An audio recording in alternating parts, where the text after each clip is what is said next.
Welcome back to Nomad, Echoes of Adventure, the channel where we take deep dives into some of motorcycling's most interesting journeys and characters, from this century and the last, and along the way, discover some that have been lost to time. I'm still your hapless host, Geoff Thomas, and after covering several of the most interesting characters and journeys, here in episode 8, I'm going to introduce you to one that probably ought to have been lost. That might sound unfair, but as the subject of the episode is me, I'm not overly worried about assassinating the character. So welcome to Poor Circulation, the first part of which is Ashes to Boonville, an adventure that began with 2 important letters. The first letter was a French letter, which I can only assume was faulty, but the second letter was certainly English. It came from Newcastle upon Tyne in northern England and was written in June of 1962. So Dyslexia, would you be so kind? Yes, of course. And the letter written on the 12th of June, 1962, reads as follows. Dear Mrs. Thomas, will you please meet me at Hope Dean, 1A Gloucester Road, Newcastle on Tyne, on Wednesday, for a very nice baby boy.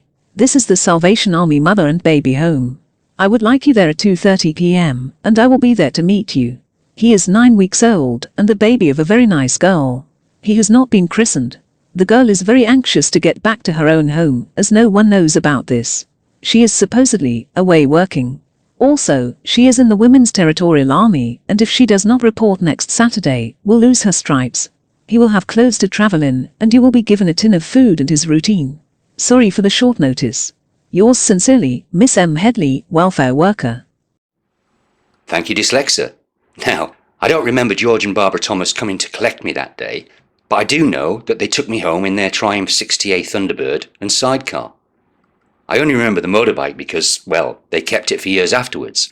I only remember that my older brother Alan had been waiting at home to meet me because they kept him for even longer. Having grown up around motorbikes, it'll be less surprising to you than it was to my parents that after pretending to become an adult, I would at some point start pretending that dispatch riding in London would be a reasonable way to earn a living. To be honest, dispatch riding was never a career choice. It was just something that I did for a lot of years while contemplating the other jobs I didn't want to do, which in that industry made me just like everybody else there. In case you didn't know, motorbike dispatch riders are folks you see wafting around London delivering packages that can't wait until tomorrow. The packages usually come from people called Sebastian or Samantha, geniuses who execute zillion-dollar deals for Morgan Barclay Saxon Co., but don't seem to understand the concept of deadlines. They also think that treating dispatch riders like shit on their churches and Jimmy Choos will increase the chances of their packages being delivered faster. But hey-ho, it's a strange old world we live in. Oh yes, Poor Circulation, Ashes to Boonville. And to be honest, the cliff notes are all in the title. Poor, because that's the financial standing of all London dispatch riders. Circulation, because the world's round. Ashes, because I was carrying my parents with me.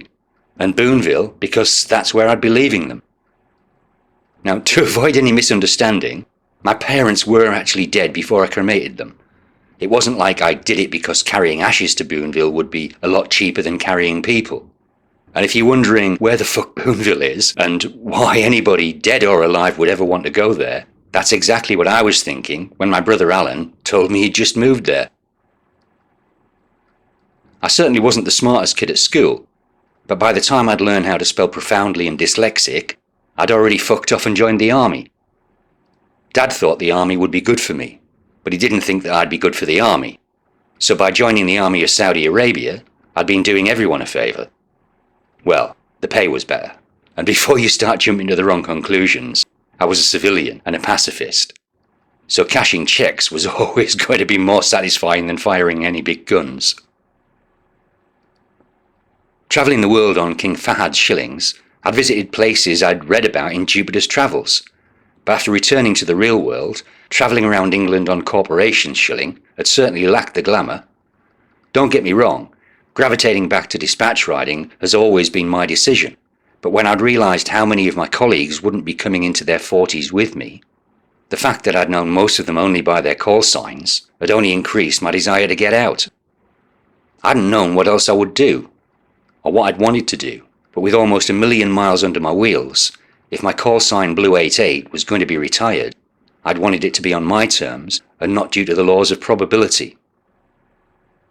Sadly, in 1998, Dad had lost his fight with cancer, and 9 years later, holding Mum's hand on Ward 32 of Darlington's Memorial Hospital, the bastard Big C had been back for a second bite of the family. How medical staff can be so amazing and gentle is beyond me. But even though I'd known that there wouldn't be many more conversations to come, Mum had seemed to have known that that would be our last one. On the day that Peter and Kay Forward had ridden their Harley-Davidson in North Korea, I'd been riding away from London's Ace Cafe. My Triumph Tiger 955i had been loaded with everything I hadn't sold on eBay, and hidden within various parts of the bike and my riding gear, in pounds, euros and dollars, had been all the cash I could raise. I didn't even have a credit card, but so long as I circulated the world poorly, I'd hopefully return to the Ace Cafe with enough money to buy myself a few pints. A budget of just £20 a day, people told me was impossible. When my Triumph dealer described the Tiger as a street bike posing in an adventure frock and advised me to buy a BMW, he hadn't seemed confident either. Being a stubborn bastard, every no had made me even more determined to prove them wrong, and by attaching a spectacle case containing Mum and Dad's ashes onto the handlebars, there'd been a constant reminder of why failing hadn't been an option. I still haven't told you anything about Boonville, why I'd been heading there, or why I'd been taking my parents' ashes with me. But the people who were following along on my blog didn't even know that the ashes had been there.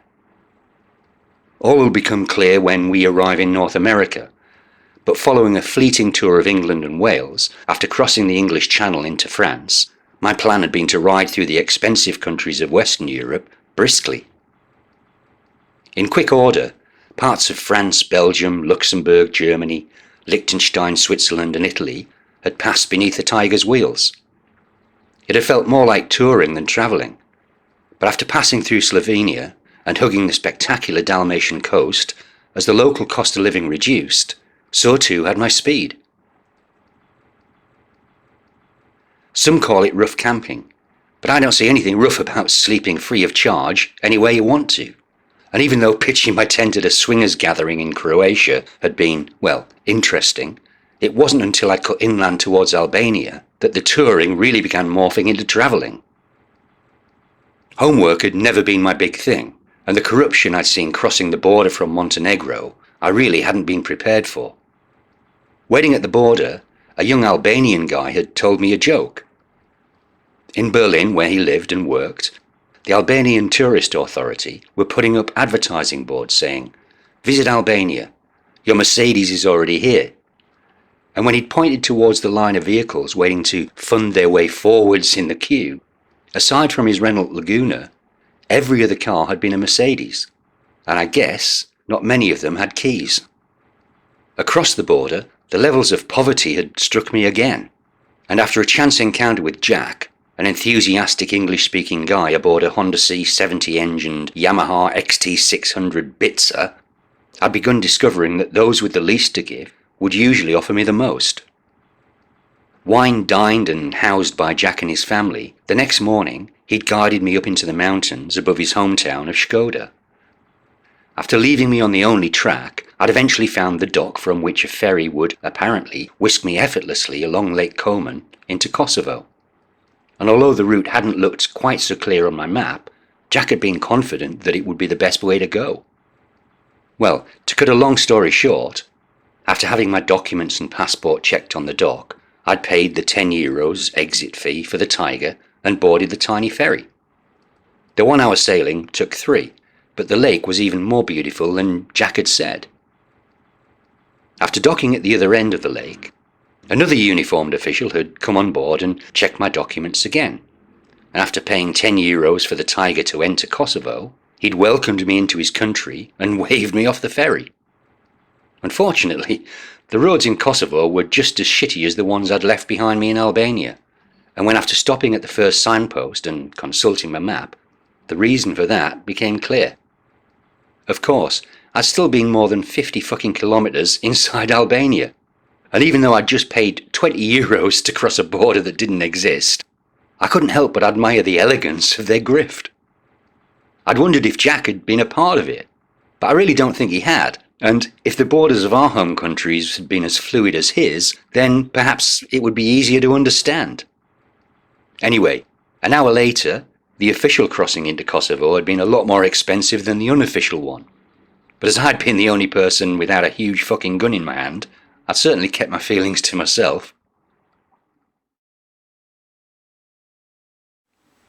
For the record, the roads in Kosovo were very good, and after racing through Macedonia on a road that resembled the mountain section of the Isle of Man, where the police thankfully all drove larders, I'd aimed straight for the beach at Thessaloniki in Greece. There'd been nobody else there, and after heading off with Turkey in my sights, when a helpful rural mayor had drawn me a map and warned me not to go where he'd marked the big X, after finding the gap in the razor wire and riding the tiger through it, Bulgaria had become the 20th country of the journey.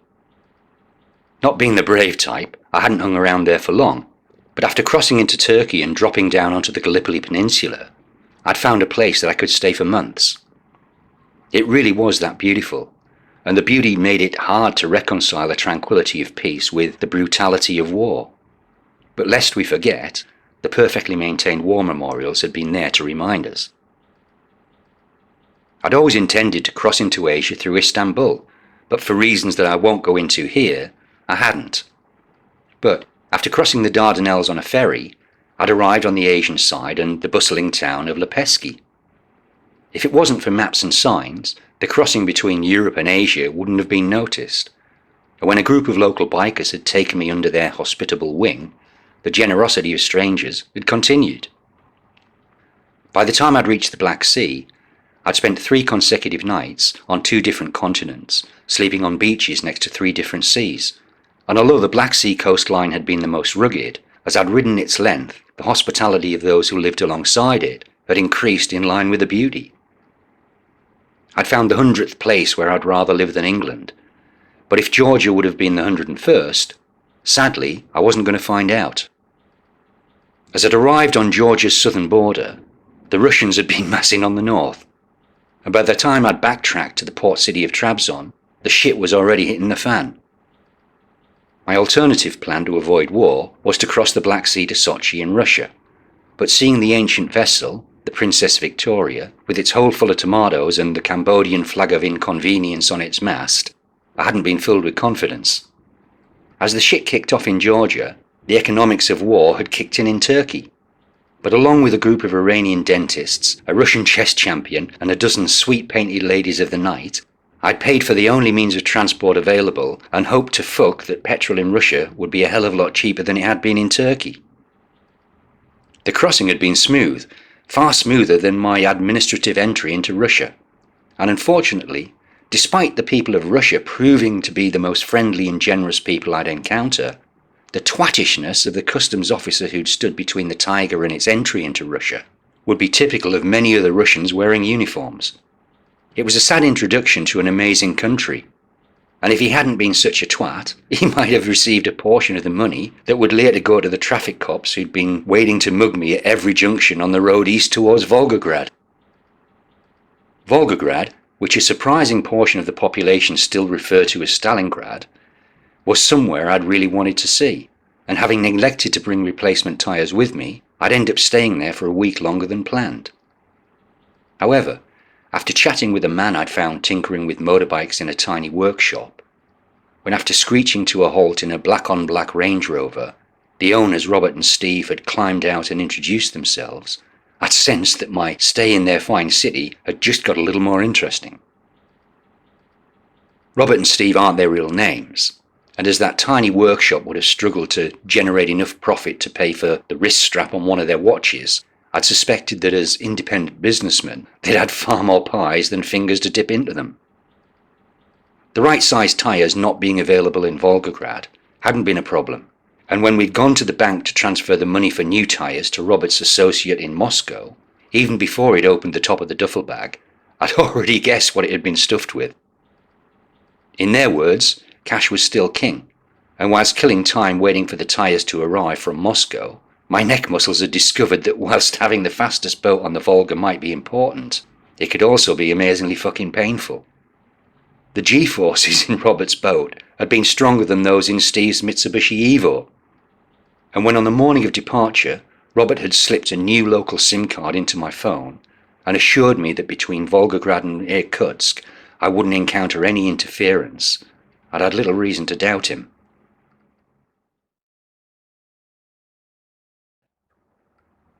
Leaving Volgograd with fresh rubber beneath me, there'd been enough daily adventures to keep me going until reaching Irkutsk.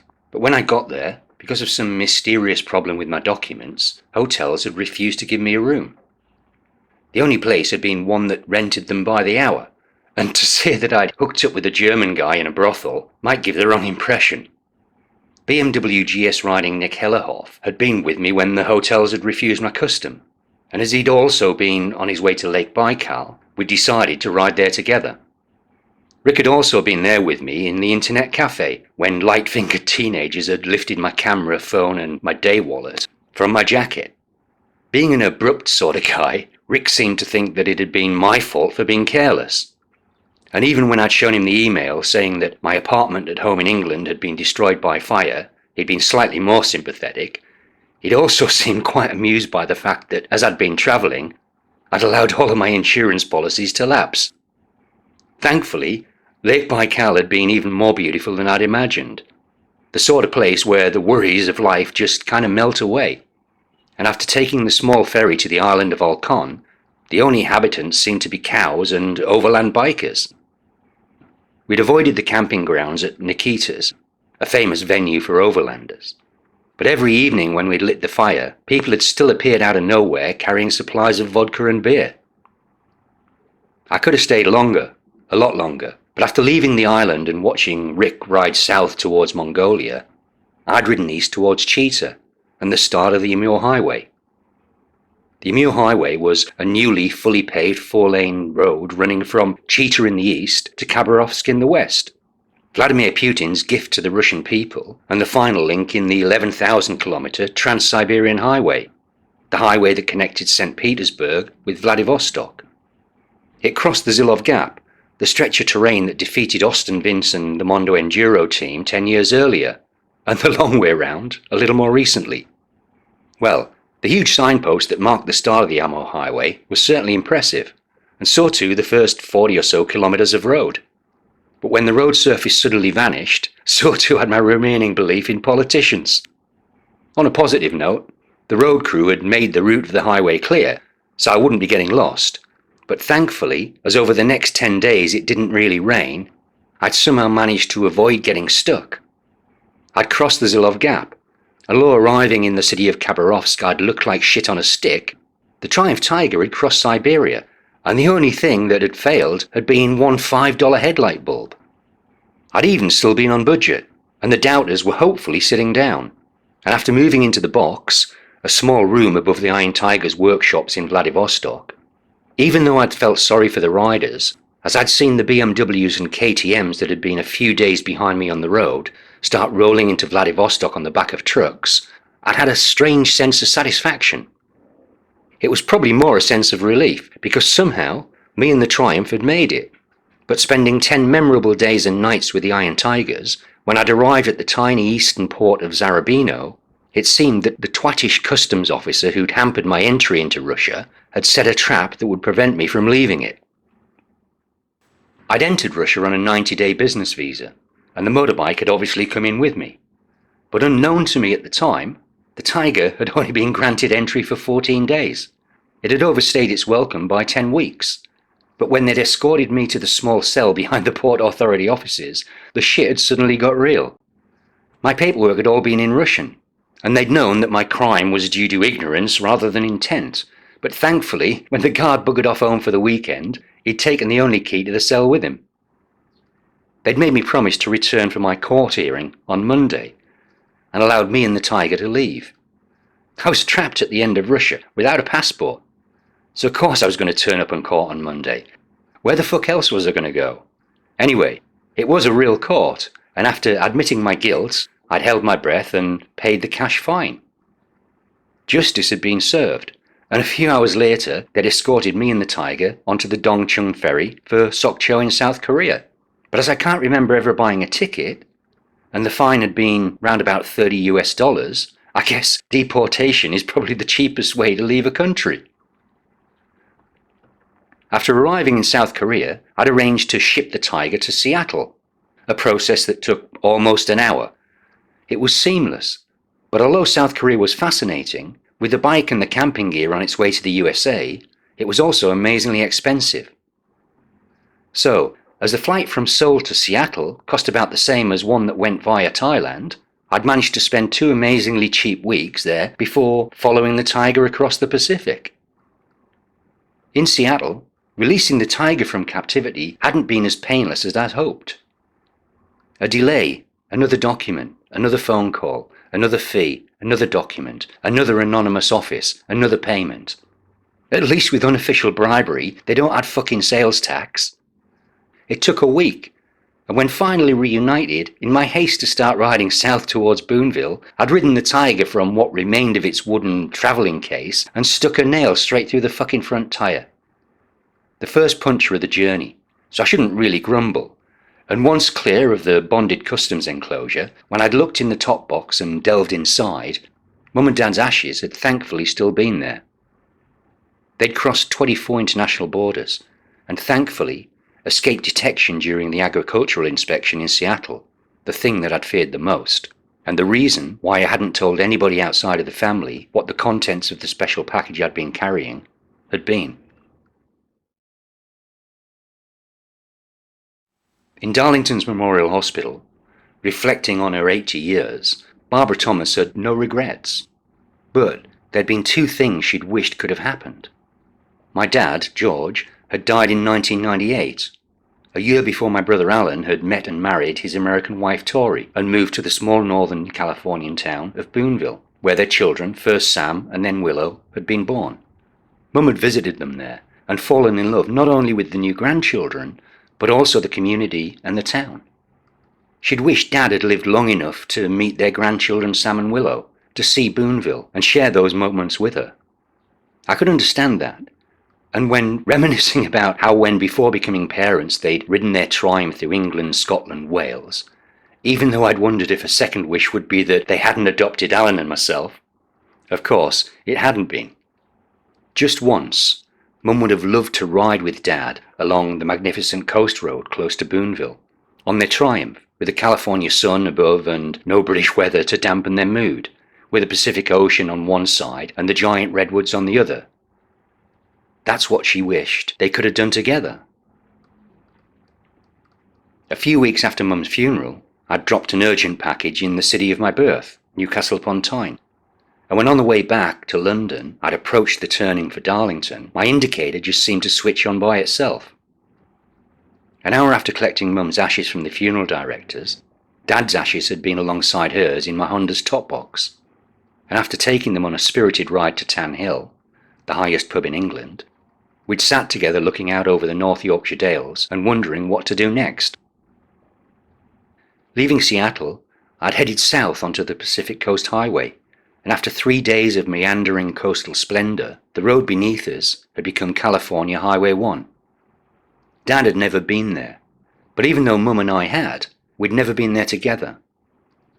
I don't know if that's what Mum had expected to happen, but hopefully she wouldn't have been disappointed that it did.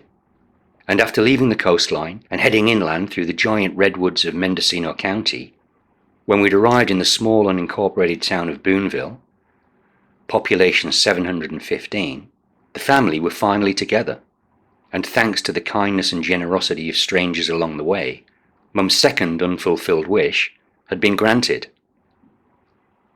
What happened to the ashes? Well, like Captain Miller in Saving Private Ryan, some memories I keep just for myself. But they didn't ride home with me on the journey back to London, or on the unexpected 100,000 miles that followed. For every one of the 20,000 miles I'd ridden between London and Boonville, there's a story to be told. But in the context of Nomad, Echoes of Adventure, this one seems uniquely relevant. After getting wind of my arrival in Boonville, population 715, the local newspaper, the Anderson Valley Advertiser, he invited me in for an interview. The writer was Mark Scaramella, nicknamed the Major, and when I'd mentioned how Jupiter's Travels by Ted Simon had given me the bug for travelling, from his reaction, I guessed he must have read it. It didn't strike me as the kind of book that Mark Scaramella might read, and when I'd asked him, he'd obviously never heard of Jupiter's Travels. Seeing my obvious confusion, his next sentence had almost knocked me off the fucking chair. Ted Simon, the English guy, about the same age as me, likes motorbikes and a glass of Pinot Noir. Used to write for the Times or something in London. Don't know who Jupiter is, but Ted Simon's lived here in Boonville for a few years. Do you want his number? Fuck me. Even though it takes a few months to ride around it, it's still a small old fucking world. Anyway, although this time I've raced through an adventure that probably deserves less of our time, I hope you've at least enjoyed something in there. And if there's a particular character or journey that you really want to see, then leave a comment below and let's see where it takes us. So once again, I've been Geoff Thomas, reminding you to ride safe, leaving more smiles and miles behind you. And until next time, bye-bye now.